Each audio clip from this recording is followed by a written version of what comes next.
everybody. My name's John Affioli, and I'm delighted today to be talking to my friend, Udhi Silva. Udhi, lovely to see you. You are completely branded. You look fantastic. How are you? How are you? I'm so glad. Because more people need to wear the body warmers. I don't know where they've disappeared to, but they're such a strong look, right? I know. Well, thank you very much. Although, having said that, the sun's just popped out, so by the end of this interview, I'll probably be sweating. But yes, it's a kind of I love a bit of branding, as you can tell. Yeah. I really enjoyed when we did an interview. We did a written piece of content. I don't know when it was actually. It felt like it was maybe over 6 months ago. I enjoyed it so much, and the reaction it got on, when we put it on social media as well. People really clearly love what you guys are doing because it had loads of likes. But I remember thinking, I wish I'd had the opportunity to actually interview you and actually record it. So thank you so much for giving us, ding dong round 2 of being able to interview you, because your story's wicked. And what's really nice is just you're clearly having a lot of fun doing what you're doing with the business, but also you've got some great gems and some great insights that I just think it'd be lovely to hear directly from your mouth. But I've been addicted to your products ever since you sent me that big box. They really are so damn tasty, and I do think, as I emailed to you, there should be a bit of a warning here, which is the minute you open that packet thinking, okay, I'm going to just have a little bit, the whole damn packet goes. They are incredibly tasty, and I'm salivating now just talking about them. But you're wearing Snaffling Pig, but that's just 1/3 of the story, which we'll get to in a moment, because you're actually the co-founder of 3 businesses. But let's just start with Snaffling Pig. Yeah. Pork products that have, they're literally flying off the shelf. It's a multi-million turnover business. Who would have thought? And the history to get here as well. Your co-founder appearing on Dragon's Den. You got investment from Nick Jenkins, who's the founder of what was the card company called? Spoon Pig, the greetings. Yeah. Just if that's the right order to start with, or maybe that business isn't the right order to start with, just tell us the journey to co-founding and starting your businesses. Yeah, sure. So I guess kind of pretty kind of standard background, I guess. I kind of finished school and kind of went into university. Didn't know what I wanted to do, so I kind of did an international finance and trade course, but absolutely hated it after a year. It was first time away from home, so had loads of fun and didn't really go into uni much. So it was kind of in year 2, I kind of thought, well, let me actually do something that I'm quite interested in, which was business, because it was kind of quite broad. Did business studies, and then kind of after that, I was kind of flicking through the paper, as you do, the local paper back at home, and I saw a job as a buying assistant for Dreams, a bed company. So I kind of joined there, buying bedsteads from the Far East and kind of working with buyers. And I kind of got kind of involved in the world of retail and understanding how that all works, and kind of buying products at good value and kind of making them look more premium and then selling them in stores. And then I did that for a while. Then I went to work at Harrods as a buyer again. Wow. So posh. That was all. Yeah. So that was all very high end. It was kind of buying designer cushions and high end one-off pieces, and that was quite interesting. But then I kind of thought, well, I kind of want to get out of retail, and I went into the medical industry, of all places, and joined a company called BMI Healthcare, who are a private hospital group, and I was a junior buyer, buying everything from gloves and dressings, all the kind of PPE that is quite important these days. Kind of that, and the equipment, and we had to buy it at the best price and supply it into all our hospitals. And it was there when I was doing that for 5 years and kind of got promoted a couple of times, and I met a guy who's my buddy and my co-founder, Nick Coleman. That's nice that you put it in that order, your buddy and your co-founder.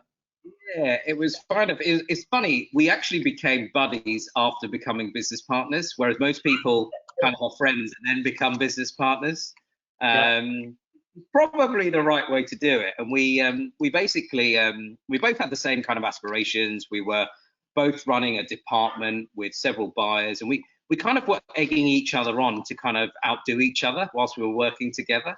And it was, it was soon, we had lots of kind of photocopier chat about what we wanted to do next. And what the grand plan was, and we both realized we were quite aligned, and we both had this kind of desire to go and do our own thing.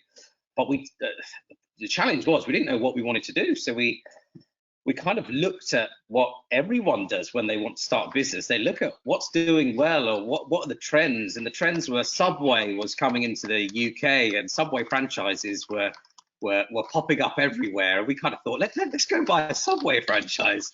And then we soon realized that actually you need quite a bit of money to buy a Subway franchise. And we kind of thought, well, we haven't got any money. So we looked at buying a pizzeria. We looked at investing in hydropower, buying a nursery, looking at doing a care home. And then actually, it's funny that the government started talking about GPs coming together and having the budgets for healthcare and buying all the products for all the hospitals. And we suddenly thought, well, actually, we know this industry relatively well. Why don't we just kind of, think about doing our own thing? Let's go and help the GP save money. And we did a bit of research, and we're talking about a few hours of research between us. And it was just one day Nick egged me on, and he said, let's just do it. Let's just give it a go, and let's just see what's the worst that's going to happen. So he wrote the resignations. I went and handed them in. Looking back, we were crazy. And we then thought that same day at lunchtime on our lunch break, we went and bought a laptop each from Curry's. And we were then we weren't put on gardening leave. We had to work our notice, but it just meant that we could actually work on our businesses kind of in the evening. So we kind of thought, right, let's go out there and let's help GP save money. So we set up this business called Procure Health. And when we left, we operated out of my spare bedroom, and we bought 2 IKEA tables, and we thought, right, what do we do now? So we just downloaded loads of data off the internet and started building a database of GP surgeries, and we would spend all day from 9 in the morning till 5:30 cold calling practice managers, trying to get a meeting to go and visit them and look at how we can save them money. And we would do this day in, day out, and we'd get the odd meeting, and we feel like we're over the world. And we then bought a smart car. We went to meet these practices, and we would take away their invoices, find out how we could save them money, go home, do the analysis, and then the next day we'd phone them up and kind of say, hey, we can help you save money. You need to buy from us. But the challenge was, soon realized that business model was completely flawed, because we were having to tell these GP surgeries that we could save them money, but then they'd have to buy from lots of different places in order to get those deals. So 6 months in, still not making a penny. I happened to have enough money to go on my mate's stag do, which was to Vegas. And wow, yeah, wicked. And on that stag do, I met one of his friends who was a software developer, and he had his own little business. It was just 3 guys. And he said, this sounds really interesting. We could write a piece of software where you guys could almost become like the Amazon for healthcare, and all these deals that you set up, people can come and buy from you. So I came back, and kind of Nick and I went for a beer, and I said, look, we could create the Amazon for healthcare here. And we thought that's a cracking idea. And we met these other developers that were working with my friend Matt. And we thought, these guys are great. They're total software geeks. They eat Wotsits all day, and they love coding, and they just knew how to build this platform for us. And they were lovely guys, and they helped build kind of what we call today Medical Supermarket. And Medical Supermarket is great name. And it's a one-stop shop for surgeries to buy everything they need to run their business, from medical supplies, cleaning products, stationery, and that business, at the moment we created that model, it started to scale, and it started to scale very quickly. And we kind of grew from just a team of 2 to now there's a team of 20 people working at Medical Supermarket. And Lloyd Wilcox, who runs that business for us, he was he left school, and he was our 4th employee, and he's only 26 years old, but he's our managing director for that business. And yeah, and he looks after you know, that business and 20 people, and the turnover's growing. He's doing a great job. A lot of the original people that we work with are still there. And over time, whilst running that business, we started to look at other ideas, and especially Nick, my business partner, because everything we do together. And his personality is he loves new stuff, and it has to be new, and it has to be the next thing. And he said, "Come on, Udhi, let's. I'm getting a bit bored with selling medical supplies. Let's do something different." And I was very wary. Oh, I don't know, is it the right time to take our eye off the ball? And it just so happened that we had a bet, a 500 quid bet and a steak dinner to go out and come up with an idea. And Nick had a cracking idea. He came back and he said, "Look, we should really do pork scratchings." And I said, "Pork scratchings?" Let's just put you there. I love that. You go out for a dinner and a steak, and you're going to come up with an idea. And you know, I was expecting you to say something. You know, we're going to cure something, or we're going to create something that means that, you know, you never have to cook again. But you just said pork scratchings, and that is what I just love. That's just so unexpected. Yeah. Why pork scratchings? Well, it's kind of, I think Nick has this vision that kind of like, at the time, beer was going all craft, and popcorn was going gourmet. There was lots of different snacks around in the marketplace, and no one had added any personality or innovation to pork snacks. Yeah. And I kind of thought, oh, you know, it was my kind of thing that I used to eat when I was at uni. I'd be down the pub, and Nick had kind of his nostalgia was with when he was playing darts with his dad, and he kind of said, like, you know, there's a clear opportunity, and we both agreed. So that's kind of how Snaffling Pig was born. And kind of fast forward today, we're now kind of a team of just under 20 and growing tremendously quick. And we've got everything from, I don't know if you could see some of our product range behind us, but we've got everything from kind of whopping great big advent calendars, which we sell in like John Lewis and Debenhams and Selfridges, and we've got everything. We've even got our own beers. So we've got Snaffling Pig beers. Wow, beautiful. Got beers. We've got the whole kind of holy grail of kind of pork snacks. We've got pork puffs, various different flavors. Porky puffs, which is like a lighter quaver. It's like the quaver version of pork snacks. So it's a lot lighter. It's double cooked at much higher temperature, so they're nice, light and fluffy. And then you've got your traditional pork crackling and scratchings. So yeah, Udhi, what I find so cool about what you've done is, you know, they are so tasty. They're so delicious. I'm trying not to think about it because I keep on, you know, wanting to go and smash about 10 bags. But they look beautifully branded, and you know, you've got them in some incredible retailers, as you mentioned by the calendar there. They're John Lewis. It'd be great just to get some nuggets, some insights in terms of how you've therefore created the brand, because it's something so many people try to do and fail to do. Have you got any sort of gems in terms of how you think you've managed to achieve that? Yeah, I think what we did, if we just look at our marketplace, I think a lot of brands just look at their marketplace and kind of look at the opportunity there. We started to try and look at, well, where else could we take this product? And pork snacks and pork crackling, it's very indulgent. So it's just like chocolate. It's a cheeky indulgence. And you'd never be able to gift someone something like a crisp, but with something a little bit more indulgent, you can. And we were at when we first started handing out some of these products at a beer festival, a local brewery.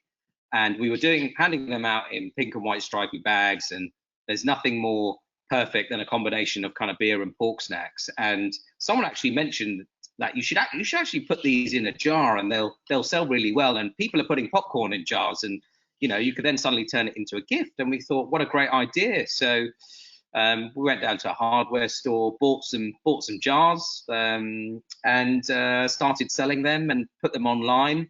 And then that suddenly elevated the brand into a completely different category, which is far bigger than the kind of pork snacks category in the UK. And then we started to experiment with different types of gifting. And if you look at kind of sweet gifts out there, there's hundreds and thousands of sweet gifts. But when it comes to savory, there's only very little on offer. So it kind of challenged us to start thinking about, how do we take the jar to the next level? So we did the jar, we then launched some sauces, we then would put the jar with the sauces, and sending these gifts to buyers in all the big retailers. They love newness, and they love something that's going to kind of drive a different category of customer. And this is what we were trying to do, because I think there's always a bit of a stigma that pork snacks are almost like a naughty treat. You shouldn't really talk about it. We shouldn't really share that you actually like them. But actually, we've kind of changed that, because now our product is in really high-end stores, all the way down to kind of the grocers and farm shops and convenience stores. So it's kind of helped. I guess my kind of nugget in all of that is always try and think about how you can stretch your brand into other areas. You're so right. Previously, it was always in a pub having a beer. And you're absolutely hit the spot there. That's what I think is so incredible. What you've done, you've made it mainstream. You've got it so that it's easy and accessible and very, very fine to walk around proudly eating your pork scratching. Yeah, thank you. Yeah, no, we're excited by it. We've got lots of SKUs, and I think for if a management consultant came in, they'd probably say, oh, you've got far too many SKUs. But we look at it, when you're building your brand, you want to have lots of opportunities to get your product in front of different consumers, and that's a great brand builder for us. So having the advent calendar, having this whopping big advent calendar, if that's on someone's mantelpiece for 24 days at Christmas, next time they're in the pub or they're in the farm shop or they see our packets hanging up in the pub, they'll think, oh, I had that at Christmas, and that's I've got a kind of connection there to that particular brand. So that's kind of why we do what we're doing. Cool. So we've covered actually, before I move on to startup logistics, because I think that's so current and interesting in terms of the pandemic, and obviously the way that people have shifted their fulfillment needs to customers. So before we get there, I can't not just quickly talk about this, but how useful is it being on Dragon's Den? Yeah, and being successful on Dragon's Den. Yeah, so Nick invested a lot of time in preparing for this, and it basically showed us the power of PR. A lot of brands go on there, a lot of brands in their journey think about investment, and investment is very important, but don't underestimate the power of PR, and getting kind of 12 minutes of airtime in front on national TV is so powerful, because that actually helped us enable us to kind of use that PR leverage to help open doors. So we managed to, off the back of that, we saw a huge spike in kind of demand in terms of our website. We were then able to kind of use that as collateral to speak to the grocers, speak to the big supermarkets, and then say, look, how do we get our product into the big grocers? And we've been on national TV, we've been on Dragon's Den. We're starting to see a big kind of trend in kind of people coming to buy our products. So that was a kind of big boost for us as a business. And the Dragon himself, Nick Jenkins, he's been great. He's kind of offered us lots of kind of structure and financial discipline, and he loves pork snack, and he's a big fan and advocate of the brand. He's always on the end of the phone. He's not, they're scary on TV, but they're actually really down to earth behind the scenes.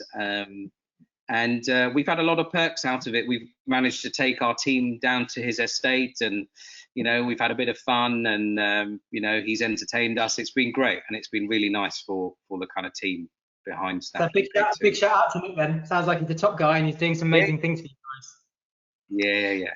Let's just quickly, is there anything about just the studio or the Dragons itself that we've got to know? For example, I heard a rumor the lift isn't real. No, the lift is real. The lift is real. Okay. Yeah. I take that back. Apologies. I would say that not all the deals go through. So what you see on TV, I think it's a much smaller percentage. I think about 30% of the deals actually go through, because one of the things that like any Dragon would be is, or any investor, is like the due diligence afterwards is really, really important for them. And as a brand preparing for that, don't underestimate how much data and prep you need to have, and you need to back up your success story in terms of kind of who you're working with, how you're managing your cash, what your projections are like, are your forecasts on the market accurate? So never underestimate how much work it takes behind the scenes to get your business to that point. Yeah. Okay. Cool. So startup logistics. Yeah. That fascinates me because I tell you why this is so interesting. I can never remember what the exact statistic is, but I know it's way into the 90s, and that's businesses that from the startup phase within the first year or two, I don't know if it's, I don't know, I probably should have checked it before we started rolling, but a phenomenally high number of businesses fail when they start, sadly. And yet you guys are proving that you are able to come up with the idea, get it going, execute it, and then get it to the point, it's becoming a really successful, thriving product. I understand your revenues in Snaffling Pig alone are greater than 5 million. Is that right? Yeah, almost 6 this year. So wow, yeah, it's been great. Yeah, fantastic. So, so moving on to the third business, another startup, which I understand is doing phenomenally well as well. But let's get back to that question in a moment. Quickly tell us about startup logistics, and I'd like to explore again some of your insights into how to make sure your startup doesn't become a statistic. I think that's that'd be really compelling and really cool. But yeah, tell us about startup logistics.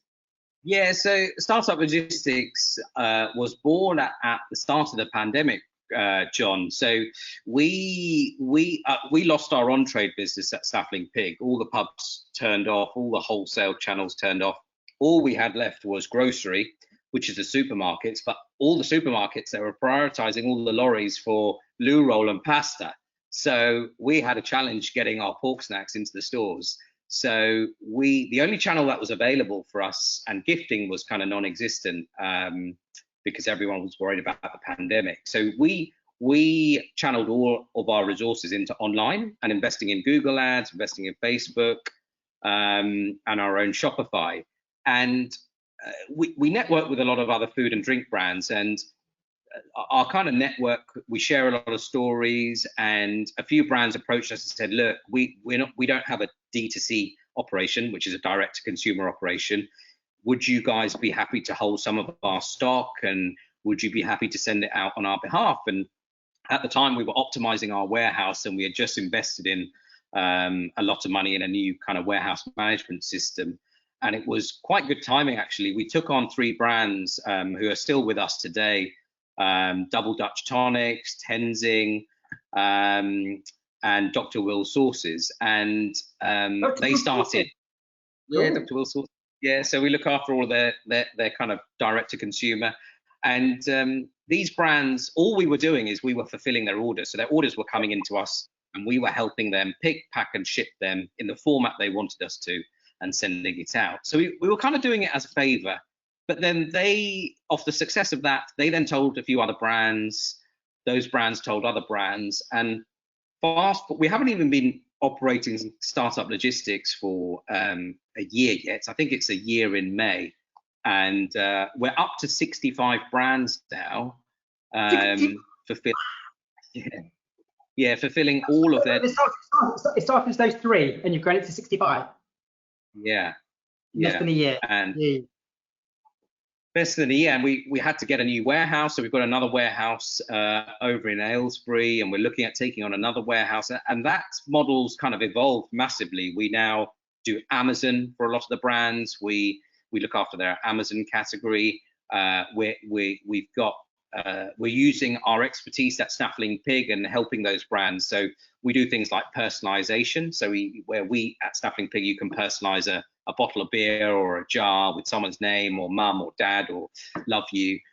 We're also now doing that on people's wine bottles and beer cans and protein bars. We can do the personalization. So it's a really exciting business, and I never thought fulfillment could be that sexy, but actually we're trying to kind of just look at the opportunities, and it's awesome because we're working with lots of like-minded founders and food businesses. Yeah, it's an exciting opportunity. Is that the fastest growing of the 3 businesses? Would you say the startup logistics? Yes, I would say so. In terms of people and current rate of turnover, I'd say yes. Yeah. How many people have you got in that business now? So already there is 16 people in that business. So, and it's not even a year old. So that is remarkable. So you've got, I take it then, with everything that's, the pandemic has obviously created a massive need for direct to consumer, but I mean, I take my mum, who's now got a Prime account. I never thought my mum would have had a Prime account, but Yeah. she's on it. She's all over it. Yeah. She's the ninja on online shopping. But the behaviour has now changed, and that behaviour is now here to stay. So Yeah. I guess you've got some really big plans for that in the months and years ahead with that business as well now. Yeah, I think so. And it's quite interesting. So we went after obviously the startup market, but we are working with some really big brands as well, some very big beer companies that we're working with. And we're kind of seeing, I guess people are saying that the pandemic's accelerated online behavior by about 10 years. So what you would expect to see a kind of gradual increase in online behavior, that's now kind of, parachuted ahead. And yeah, online is growing dramatically. And in our own business in Snaffling Pig, our online revenues have gone up 300% in a year. And with a lot of the brands in startup logistics, they're also experiencing, again, the majority of them are saying they're going for kind of 50 to 100% growth this year. Right. And yeah, consumer behaviors change dramatically. People are ready to receive products to their door and are kind of, not wanting to go out as much. So yeah, they're kind of buying into the convenience element of it all. So let's just get to the fact now that, as I was saying earlier, 3 startups, 3 successful businesses, over 20 in one, 20 or nearly over in the other one, 16 already. You employ a lot of people, a lot of millions in terms of your top line revenue across the 3 businesses. How do you not become a statistic? What are some of the nuggets that you could give us in terms of making sure that you build a startup that can keep going, and ultimately it's built to thrive like you've done? Yeah, I think the things my little kind of takeaways would be, one of the things we learned quite early on at Medical Supermarket was, encouraging your teams to take on more responsibility. In the early days as a business founder, you want to do everything, you want to own the whole process, and you're very nervous about letting go.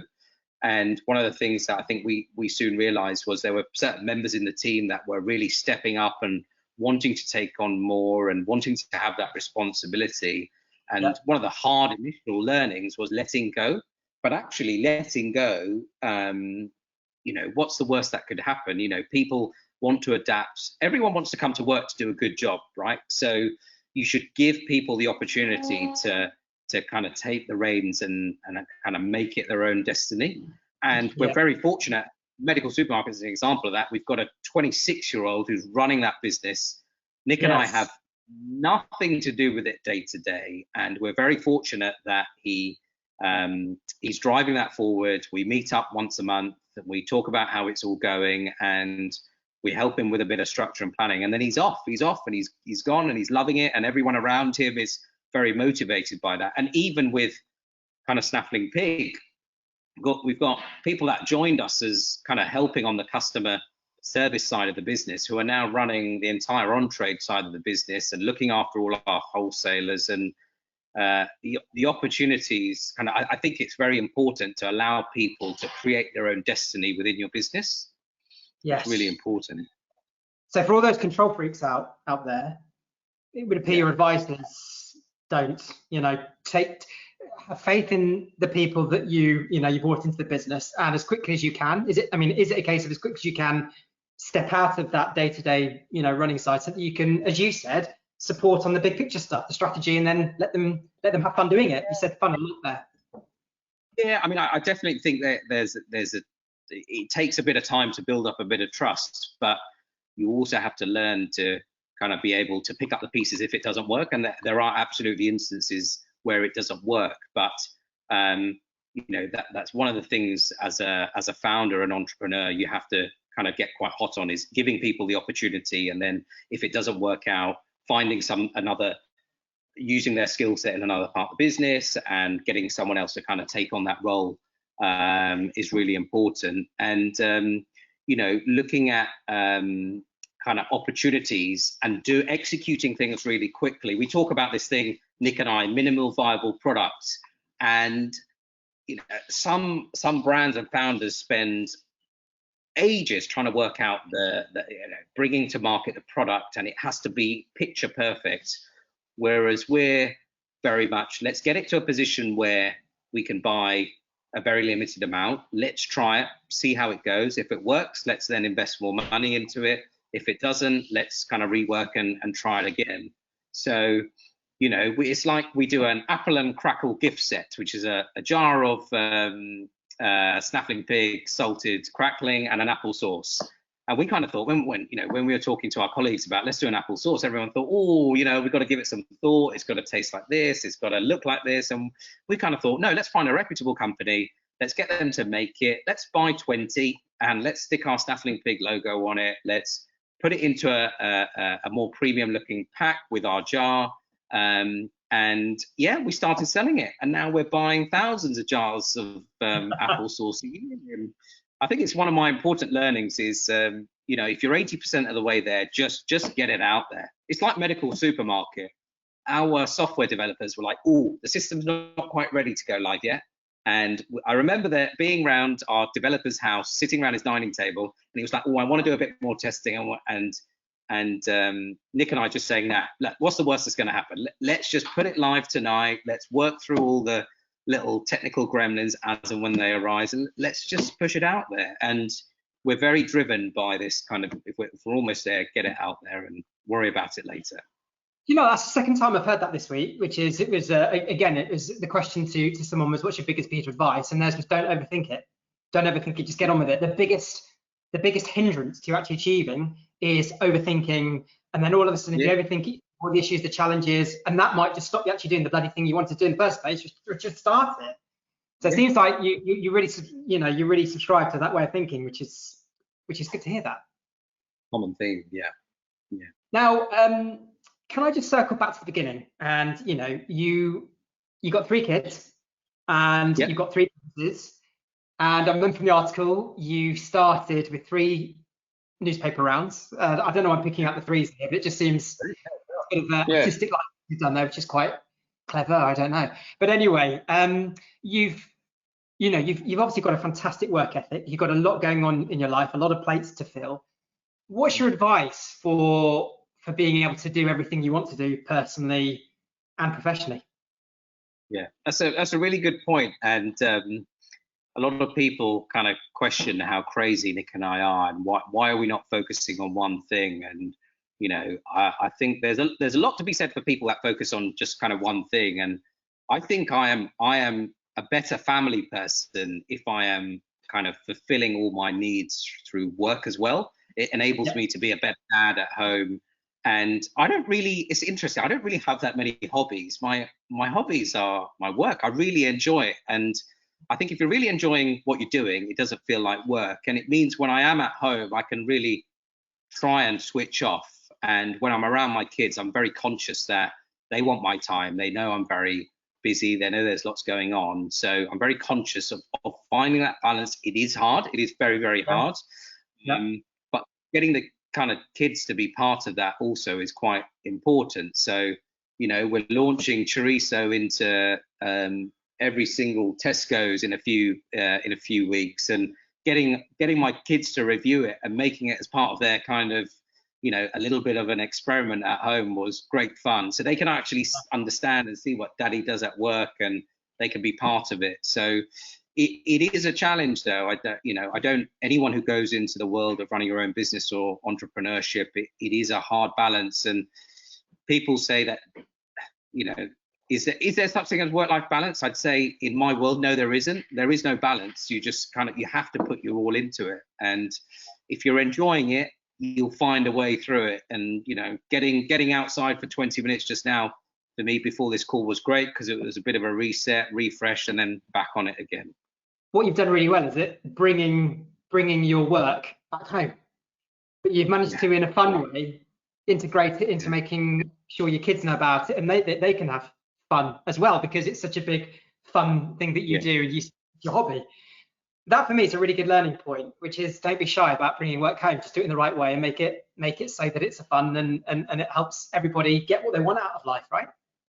Yeah, of course. Yeah, I mean, we had to, one of the brands at Startup Logistics, they were really desperate to send out some letters to their to their customers. And whilst we'd normally do this through the system at Startup Logistics, we thought it's more cost effective for them to put a stamp on it and do it at home. So we said we'd do it, and I just got the kids involved, and they absolutely loved it. And it was kind of, we'd set the whole dining table up like a little production line, and they loved it. And kind of just being part of that is so important. And getting them into Snaffling Pig, or should I say Pork Knocks, as our warehouse is called, and getting them on the pork lift, which is the forklift.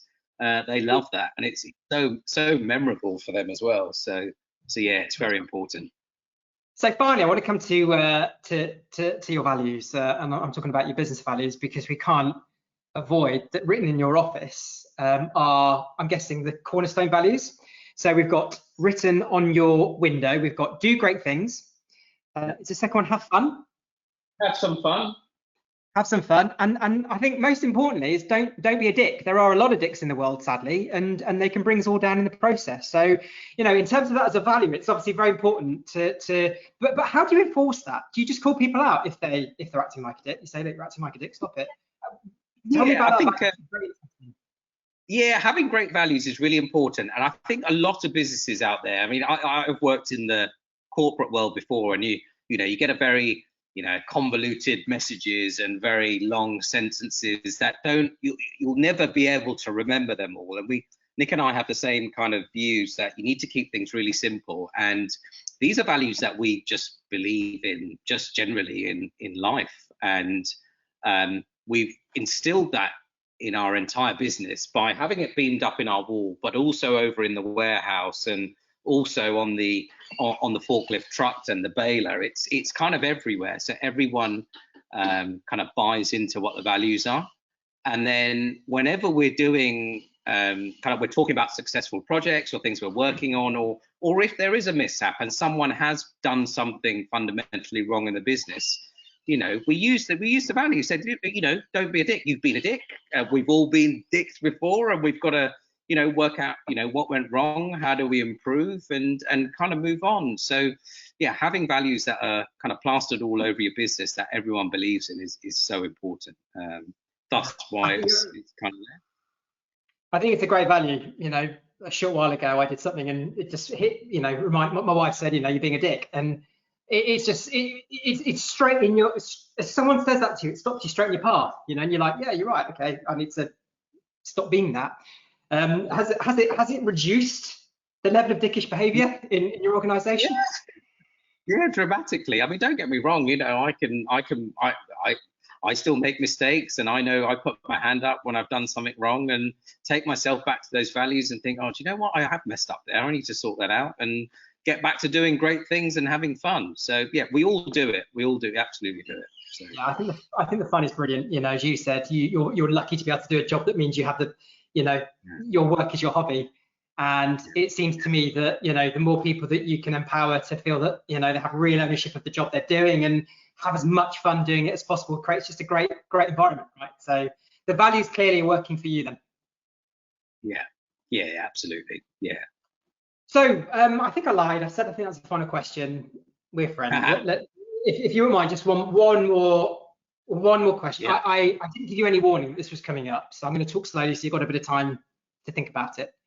So what is the one greatest piece of advice that you can give for any entrepreneurs out there who are thinking of starting or who have started and having a good time or a bad time or in between? Of course, it's a roller coaster, isn't it? It's good times and bad times. But what is the one big piece of advice that you'd give to anyone listening to this right now who's thinking, do you know what?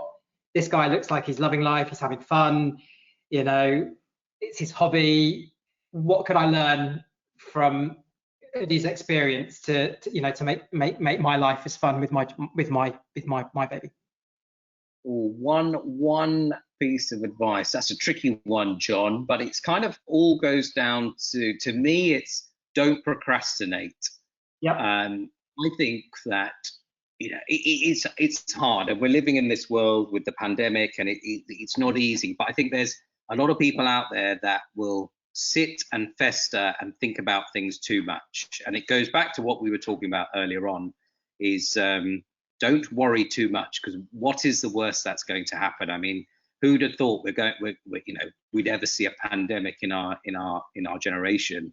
But Yeah. I think there's a lot of people out there that will kind of sit around or sip on their coffees all day long and think about launching a business, or they'll have launched a business and festering too much about their product. I think it's so important to go and talk about your product and pick up the phone and talk to people, talk to buyers, send your product out, do some sampling. It is so important. I've always learned that you never have a bad meeting. You'll always learn something from a meeting, and you might meet someone and think they're a dick, but you'll always learn something. And it's so important to meet as many people as you can, talk to them what you're doing, talk to them about what connections they've had, because our business has been brought up on kind of people and spreading the word, spreading the Piggin word, we keep saying here. Let's make the Piggin magic happen. Let's go and tell everybody about it. And if the buyer from Hilton says no today, it might mean in 3 years' time he will.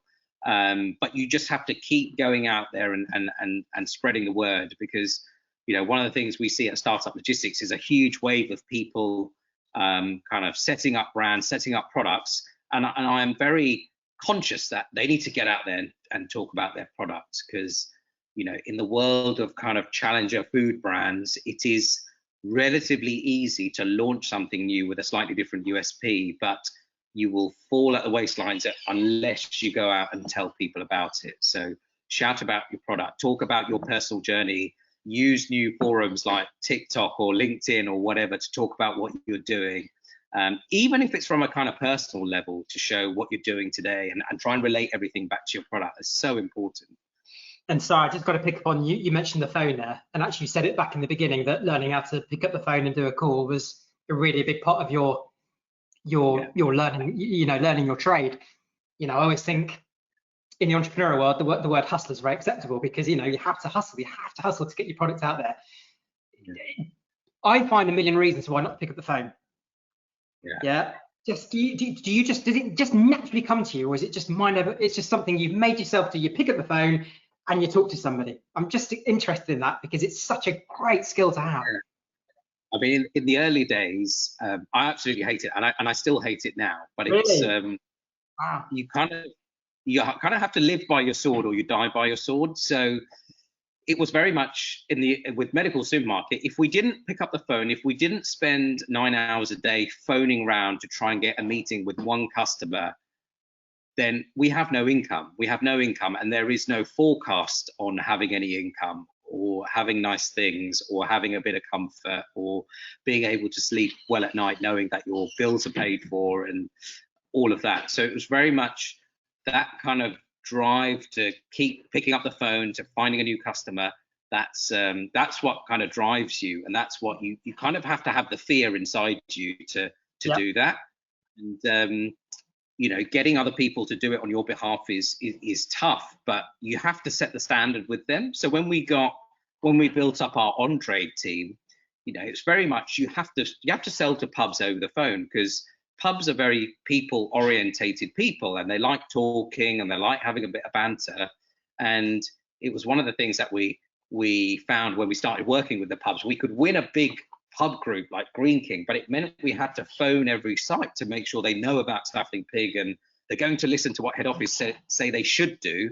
And we had to kind of send samples to them. We had to pick up and have a bit of banter and send them some freebies and send them some lovely messages in the post and that kind of thing. And we had to kind of lead by example. So we'd have these kind of power calling days where we'd bring loads of beers and chocolate bars and whatnot, little gifts, and we'd kind of say, right, here's a first person to get the first order for Snaffling Pig gets a chocolate bar. If you get 3 in a row, then you get a bottle of champagne. And we try and do that just to kind of encourage that kind of drive, because it's so important. But yeah, I still hate it, but I love it.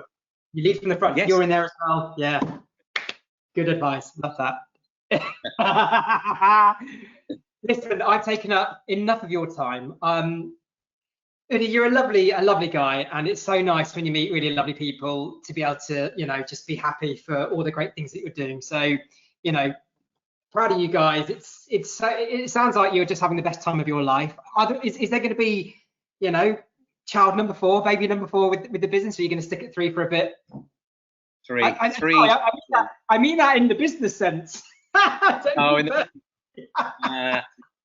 Never say never. Never say never. I think we thrive on newness, and I know Nick and I will keep looking at other opportunities, but we'll never do it to the neglect of something else. So we know Snaffling Pig is getting into a really good position now. We've got a great team around us, which enables us to kind of focus a little bit on startup logistics. But again, we're shaping that team there, and it just enables us to do the things that we're really good at and get people around us who are kind of really good at the other things, because we're not good at everything, and finding those strengths is a fundamental balance in getting things right. But yeah, who knows? I'm sure next time we talk, I'll have something else to mention. Yeah, absolutely. Well, I urge everybody to go and get some of your lovely snacks, and I really do mean it when I say snack responsibly, because it can go horribly wrong. It can become very overindulgent very quickly. But you're a lovely guy. You know, so nice of you giving your time for us, and just all the very best in the months and the years ahead with everything you do. Great, thank you, John. Appreciate it. Cracking.